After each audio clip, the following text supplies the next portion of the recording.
नागपूर महानगरपालिका निवडणुकीसाठी भाजपकडून पहिला सर्व्हेमध्ये भाजपच्या 30 ते 40% माजी नगरसेवकांचा नकारात्मक रिपोर्ट कार्ड असल्याची माहिती. पुणे शहर परिसरामध्ये बेकायदा वास्तव्य करणाऱ्या बांगलादेशी घुसखोरांवर कारवाई करा, पोलीस आयुक्त अमितेश कुमार यांचे आदेश. अमरावतीच्या मेळघाटमध्ये वृद्ध महिलेची गावातून धिंड काढल्याची घटना. जिल्हाधिकारी आणि पोलीस अधीक्षकांनी वृद्ध महिलेच्या घरी भेट दिली. या प्रकरणातील 5 आरोपींना 22 जानेवारीपर्यंत पोलीस कोठडी. पश्चिम रेल्वेच्या वैतरणा रेल्वे स्थानकावर ट्रॅकला तडा, मुंबईकडे येणाऱ्या लांब पल्ल्याच्या गाड्यांवर परिणाम. नंदुरबार शहरामध्ये झालेल्या दगडफेकीनंतर शांतता कमिटीची बैठक. शहरामध्ये शांतता ठेवण्यासाठी सर्वेश समाजाकडून आवाहन. बोगस अर्ज आणि गैरव्यवहारांमुळे वादग्रस्त ठरलेली 1 रुपयातील पीक विमा योजना बंद करा. कृषी आयुक्तांच्या अध्यक्षतेखालील समितीची सरकारला शिफारस.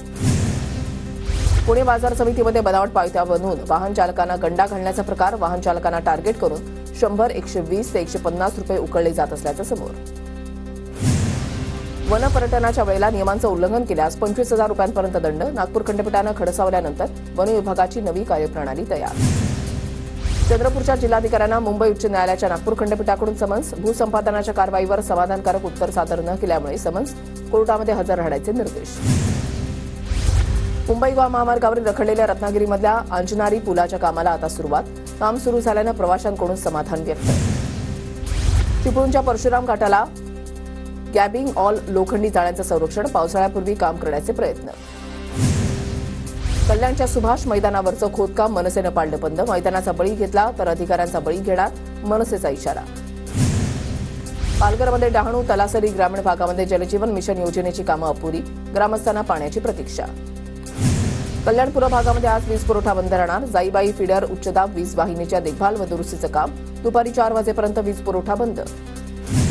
धुळ्यामध्ये जिल्हाधिकारी कार्यालय परिसरामध्ये स्वतंत्र भारत पक्षाचे 1 दिवसीय उपोषण. पंजाबमधील शेतकऱ्यांच्या आंदोलनाला पाठिंबा दर्शवला.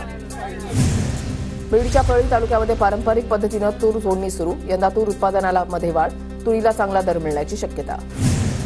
नंदुरबार कृषी उत्पन्न बाजार समितीच्या विविध विकास कामांचं भूमिपूजन. कार्यक्रमाला सर्वपक्षीय नेत्यांची उपस्थिती. नंदुरबार नगरपालिकेमध्ये महिन्याभरामध्ये 2 कोटींची कर वसुली. पालिकेच्या आर्थिक तिजोरीमध्ये भर. पिंपरी चिंचवड पालिकेकडून मालमत्ता सील करण्यास सुरुवात. 43 मालमत्तांचा लिलाव सुरू. पुण्यामधल्या पीएमपीएलमध्ये विविध विभागामधील 7,000 पदं रिक्त. गेल्या 6 वर्षांपासून पीएमपीएलमध्ये भरतीच नाही.